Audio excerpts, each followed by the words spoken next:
Pan India star ప్రభాస్కు గాయాలయ్యాయని, దానివల్ల వచ్చే నెల జపాన్లో విడుదల కానున్న కల్కి ప్రమోషన్స్కు హాజరు కాలేకపోతున్నానంటూ ఓ నోట్ నెట్టింట వైరల్ అవుతోంది. అయితే ఆయన కాలి చీలిమంట కాస్త బెనికిందని, దానివల్ల ప్రమోషన్స్ కార్యక్రమాలు క్యాన్సిల్ చేసుకున్నట్లు ఆయన సన్నిహితులు తెలిపారు. వచ్చే నెల 3న ఆయన కల్కి రిలీజ్ ప్రమోషన్స్ కోసం జపాన్ వెళ్లాల్సి ఉంది. కాలికి సమస్య రావడంతో ఆ ప్రోగ్రాం క్యాన్సిల్ చేసుకున్నారు. డిస్ట్రిబ్యూటర్ల టీం జపాన్ ప్రమోషన్స్లో పాల్గొంటుందని తెలిపారు. నాపై మీరు చూపిస్తున్న ప్రేమ, అభిమానులకు ధన్యవాదాలు. జపాన్లోని అభిమానులను కలవాలని ఎప్పటి నుంచో అనుకుంటున్నాం, కానీ మీరు నన్ను క్షమించాలి.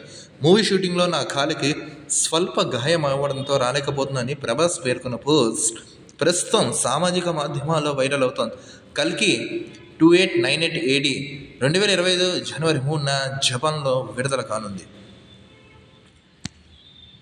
ప్రస్తుతం ప్రభాస్ నటిస్తున్న 2 చిత్రాలు సెట్స్ మీద ఉన్నాయి. రామోజీ ఫిల్మ్ సిటీలో ఫౌజీ షూటింగ్ జరుగుతోంది.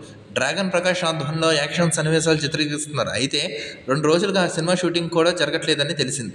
మరోచోట రాజ్ సాబ్ చిత్రీకరణ జరుగుతోంది. అయితే రామ్ లక్ష్మణ్ నేతృత్వంలోని రాజా సాబ్లో హీరో లేని సన్నివేశాలు తెరకెక్కిస్తున్నారు. అయితే ఆయనకు ఏ షూటింగ్లో గాయమైందో ఇంకా తెలియాల్సి